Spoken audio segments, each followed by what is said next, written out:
Assalaamu calaykum waraxma. Halkani waa Hidraac Official. Aniguna waa xoogsade. Fadlan nagu soo biir haddii aad nagu cusub tahay. Muuqaalkan la igari leena wadaaga asxaabtaada kale. Waxaan rabnaa inaan ka hadalno barnaamij la magac baxay badbaadada qoyska kaasoo noqon doono taxane intii aan ka gaarna haddii Rabbi raali ka noqdo oo in waqti badan uu qaatay macquul tahay. hadba sidii aan kaga gaarnana oo in kugu soo gudbin doono haddii Ilaahay Rabbi raali ka noqdo. barnaamijka waxaa la yiraahdaa badbaadada qoyska. Ilaahay subxaanahu wa ta'ala ayaa wax badbaadiyo, laakiin waxaan halkan ka soo gudbin doonaa talooyin iyo tusaalooyin aad u fara badan kuwaasoo ah kuwa daraasad aan ku sameeyey iyo kuwa aniguba aan waayo arag u ahay. badbaadinta qoysku waa wax aad iyo aad muhiim u ah. qoyskuna ma ahan wax qof kasta uu ka soo bixi karo, mas'uuliyadeedana uu gudan karo. qoysku wuxuu u baahan yahay deganaan, waayo aragnimo, ixtiraam, feejignaan iyo waxyaabo kaloo aad u fara badan si uu ahaado reerkaas mid dhismo amaba dhisnaado. qoysku waxyaabaha uu u baahan yahay in laga ilaaliyo, waxyaabaha uu u baahan yahay in lagu dhaqo, la macaabilka qofka kula nool, la macaabilka caruurtaada, la macaamilka dariska iyo la macaamilka bulshada aad ku dhex nooshahay.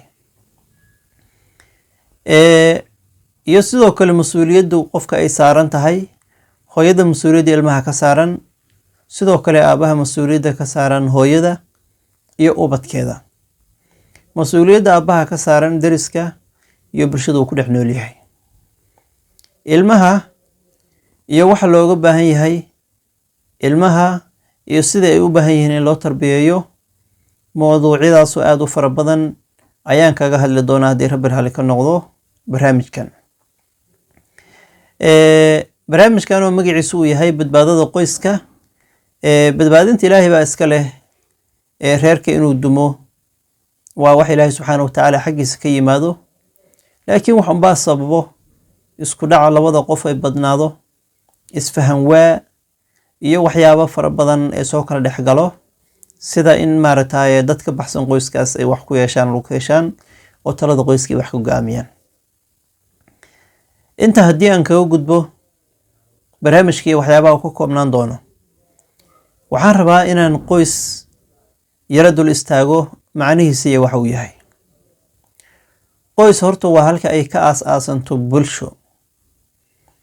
bulsho halka ay ka aas-aasanto waa qoys. qoyskaasoo ka kooban ubad, hooyo iyo aabe, iyo sidoo kale haddii ay jiraan ehelada labada qof sida waalidiinta labada qof, walaalaha labada qof iyo wixii la halmaalo. qoyska horta waa intaa. qoysku markuu intaa ka kooban yahay, waxaa jiro qoyska waxyaabo uu maaragtay u dhigmo amaba looga dayday oo qoyska laga bilaabayba. qoysku waxa uu u dhigmaa dowlad dhisan. dowladdaasoo haddii ay maamul wanaagsan iyo madax wanaagsan ay heshana waxa weeye noqonayso dowlad taabagasho ee xoogaysato. ama haddii dowladdaas hogaamiyaheedu uu xumaado inay noqoto mid fashilanto, burburto, aan maaragtay waxaan khasaarayn aan laga dhaxlin. qoyska horta macnahaasoo kale uu leeyahay. wax allaaliya waxa ay dowladi u baahan tahay ayuu qoyskan u baahan yahay.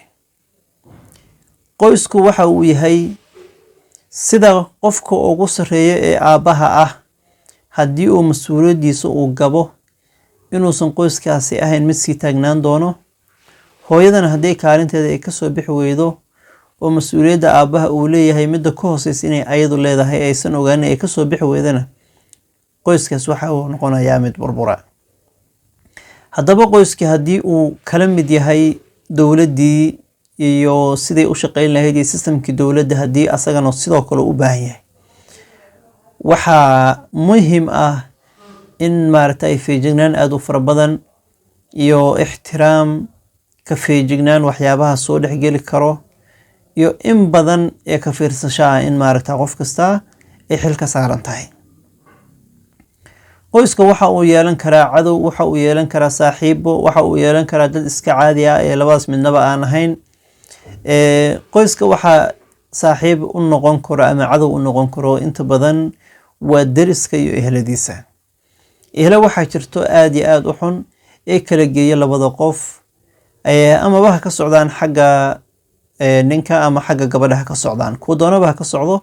waxaa jiro dad ehla ay aad maaragtay reerka u farageliyo, taladiis inay wax ku yeeshaan isku dayo, go-aankiis inay wax ka yeeshaan isku dayo. waxyaabahaas haddii ay bilowdaanna waxaa halkaa maaragta ka baxayo in dowladdii waxaan leeyahay qoyskii maaragtay sirtiisi qarsooneyd inay bannaan ka tagto. haddii qoyskaas sirtiisa hal mar la helana waxaa weeye waxaa fududaanayso in waddo kasta oo loo soo mari karo maaragtay ay furanto ama fallaa fahmo. qoyska marka waxaa rabaa in laga ilaaliyo saaxiibka xun, deriska xun iyo ehelka xun intaba.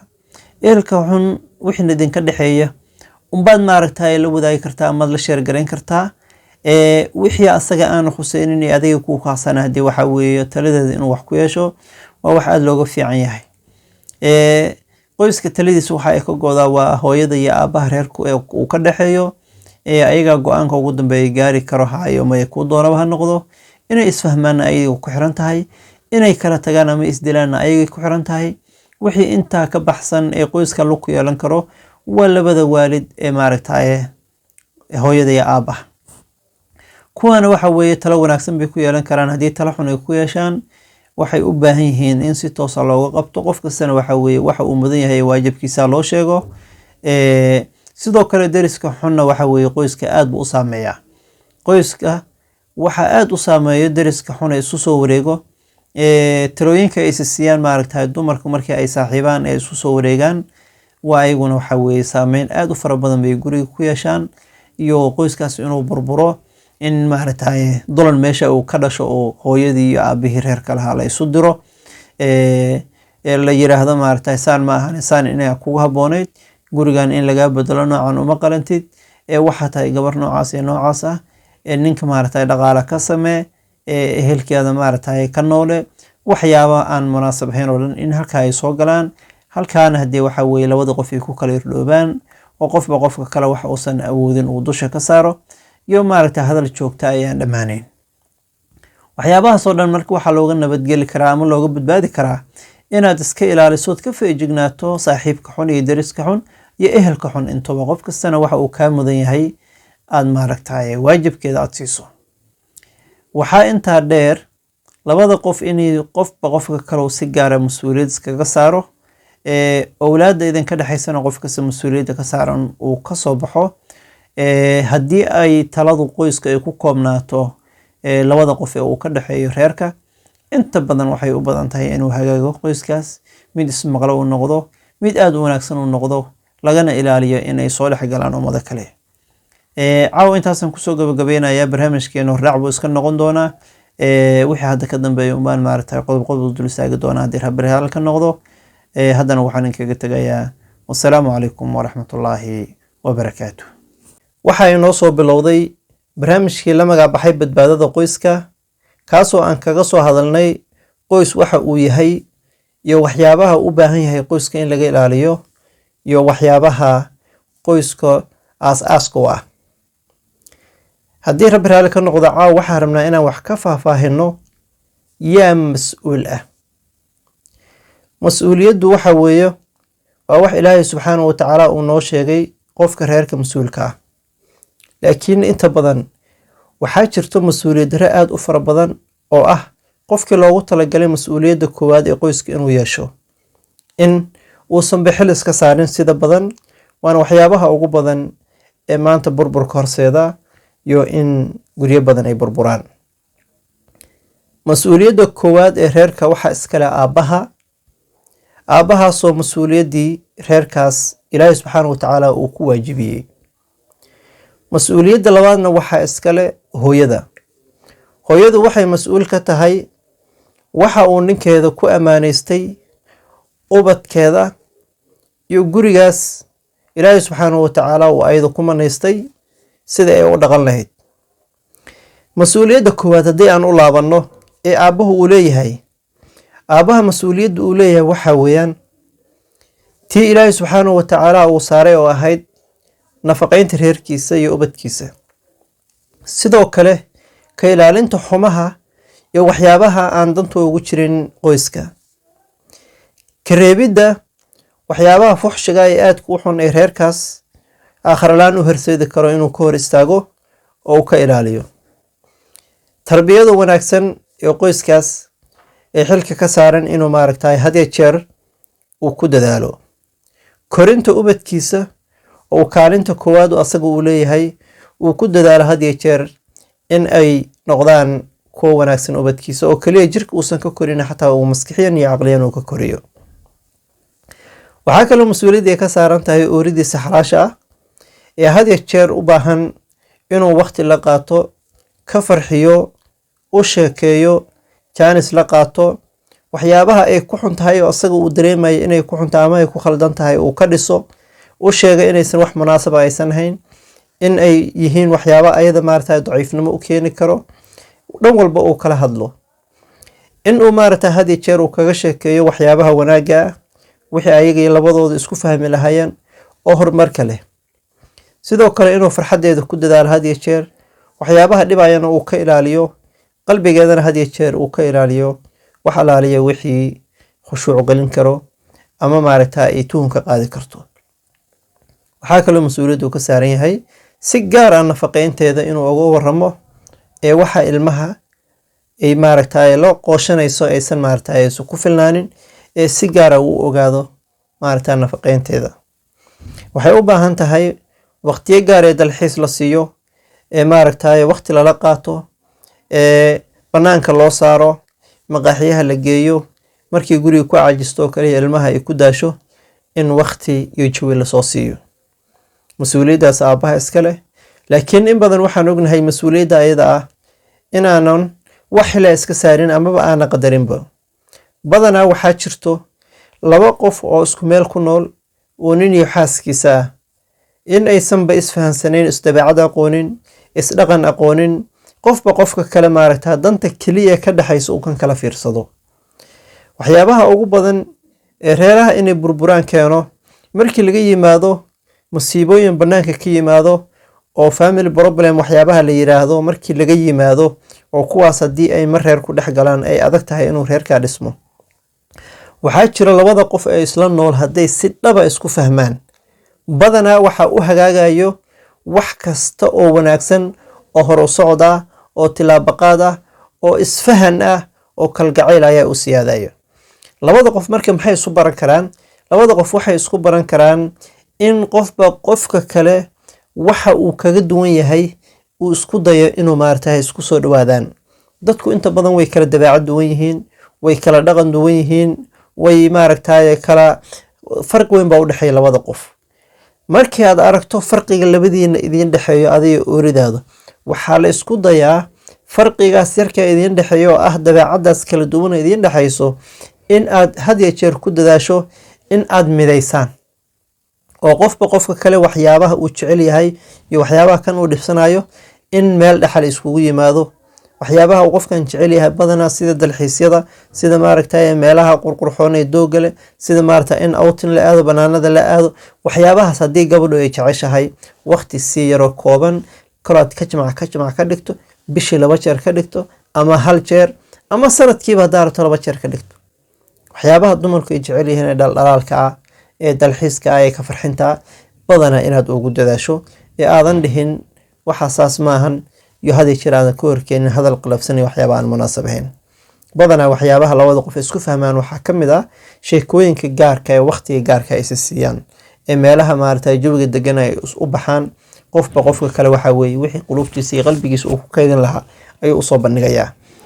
sidaa laajigeed waxaa halkaa ka dhalanaya marka kalgacayl aad u fara badan iyo kalsooni aad u fara badan iyo had iyo jeer sidii labada qof iskugu soo dhawaan lahaayeen ayaa halkaa ka coranayso. marka waxaa loo baahan yahay kaalinta uu leeyahay aabbaha inuusan ku ekeenin reer bambil siiyaa, inuusan ku ekeenin ilmahaygan dugsi ka bixiyaa, inuusan ku ekeenin markii xanuunsadaan baan la dadaalaa, keliya inuusan ku ekeenin waxyaabo fara badan intaa ka baxsan inay jiraan aabuhu waa inuu ogaado had jeerna uu ku dadaalo. midda hooyadana waxa weeyaan ammaanada uu ninku dhiibtay waxaa ka mid ah naftiisu ku aaminay ooridiisa xalaasha uu ka dhigtay ilmihiisa hooyadood buu ka dhigtay in aysan khiyaanin ee aysan dabamaryanin waxyaabaha ilaahay subxaanahu wa tacaala uu xarimayna aysan ku hoosameynin. sidoo kalena inaysan maaragta waxyaabii uu ku aaminay oo hantidiisa ahayd ee naftiisa ahayd ee ubadkiisa ahayd inaysan dayicin ay meel cidla aysan kaga tegin. hadee jeer ay iska saarto xil aad iyo aad u weyn oo muhiim ah ay ogaato reerkan inay tahay mas-uuliyaddii labaad ee reerkan inay tahay. waa inay xilkeeda iska saarto. waa in nafaqeynta ninkeeda waxa u dhiibtay had iyo jeer ay maaragta ku dadaasho, qalbigiisana ilaaliso iyo indhihiisa iyo sankiisa intaba ay ilaaliso. ilmaheedana waa inay ku barbaariso waxyaabaha wanaagsan sida maaragta inay dhaqankeeda iyo diinteeda ilmaha maaragta ay si toos oo la xiriiriso.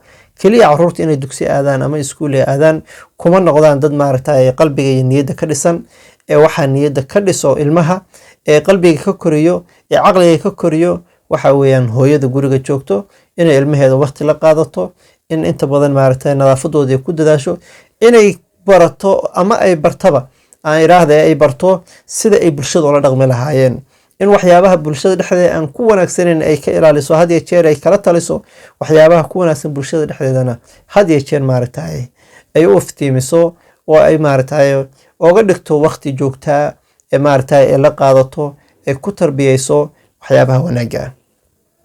qof kasta marka mas'uuliyadda saaran hadii uu ka soo baxo halka waxa ka hagaagahayo in maaragta qof kasto qofka kale meesha uu joogana uu ogaanayo. ilmuhuna waxa la ogaanayaa inay yihiin ilmo ka soo baxay qoys tayaysan ee aad iyo aad u wanaagsan.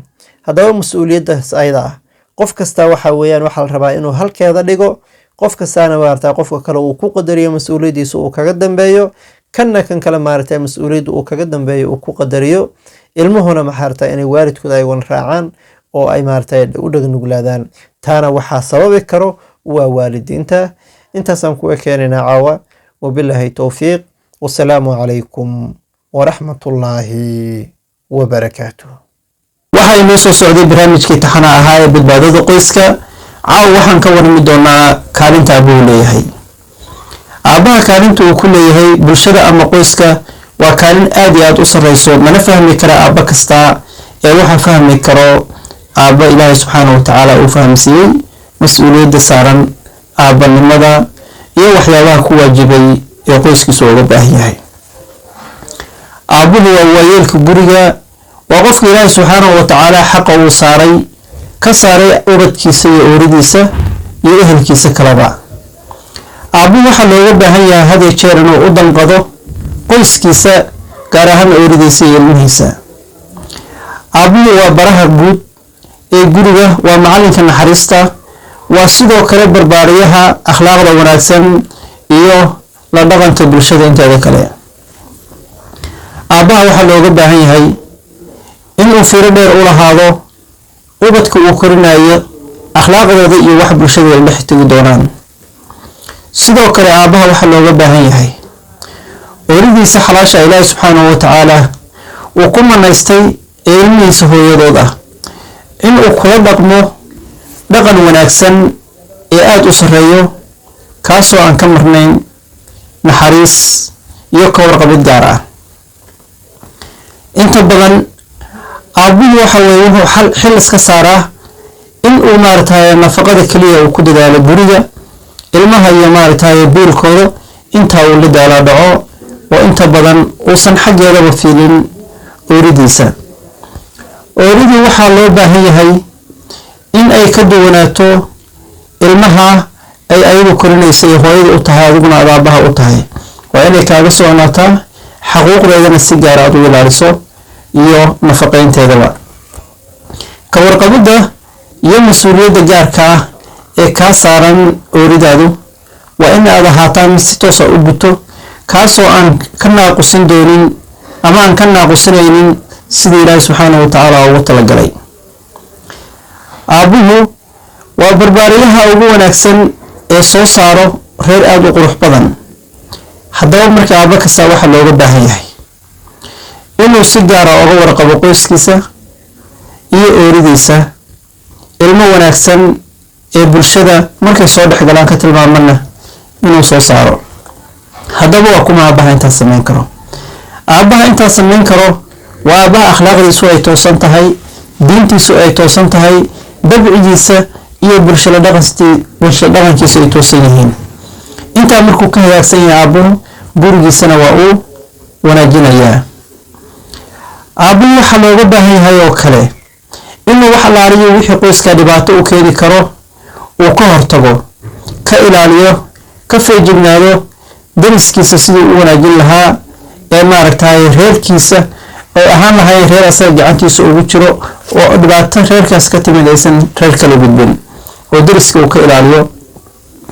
aabbuhu waa inuu waxyaabaha akhlaaqadeed xumaadka ah ee ilmaha iyo oorida haleyn kara waa inuu ka ilaaliyaa, had iyo jeerna dhaqdhaqaaqooda iyo si kasto oo ay maaragtay tallaabo u qaadayaan inuu la socdo.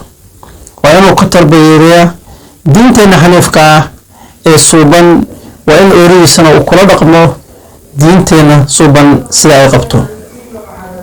waxyaabaha la rabo inuu marka ka feejignaado, iska ilaaliya ee bannaanka ka imaanaya aabbuhu waxaa ka mid ah in uu maaragtay ilmihiisu aysan noqonin kuwa dhibaato u geysto ilmaha ay asagu dariska yihiin, ilmaha ay iskuulka isla dhigtaan iyo dugsiyada inay maaragtay dhibaato u geysan. taana waxaa maaragtay ka hortagi karo in uu siiyo dardaaran gaar ah kaasoo ka dhigi karo ilmaha markastoo isku dayaan inay wax haleeyaanbo in ay soo xasuustaan waxyaabahayga dhex mara adiga iyo ilmahaaga.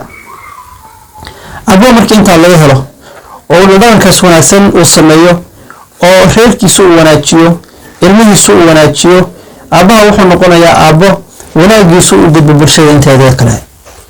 waa inuu noqdo aabbo ka tilmaamin bulshada inteeda kale, aabbayaasha kale waa inuu ka ahaada aabbo ka tilmaaman. meelaha maxfalada ee la isugu yimaado markii uu joogo waa inuu ahaado aabbo la tilmaamo ee ahaado aabbaha loogu magacaynta badan yahay. haddaba marka waxaa looga baahan yahay nin kasta oo mas-uul ilaahi subxaanahu watacaala uu ka dhigay ee oori xalaala ilaahay siiyey, ubadna ilaahay ku irsaaqay, inuu iska saaro mas-uuliyad iyo aad heerkeeda u sarreeyo, taasoo uu ku darahayo dadaal dheeraad ah iyo akhlaaqiyaad wanaagsan ee reerkiisa iyo ubadkiisa iyo asaguba ka muuqdo. kaalinta aabbaha looga baahan yahay intaa iyo in ka badan weeyo. faahfaahinadaas rabtaay aan ka bixinayno kuma filno aabbaha wanaagsan.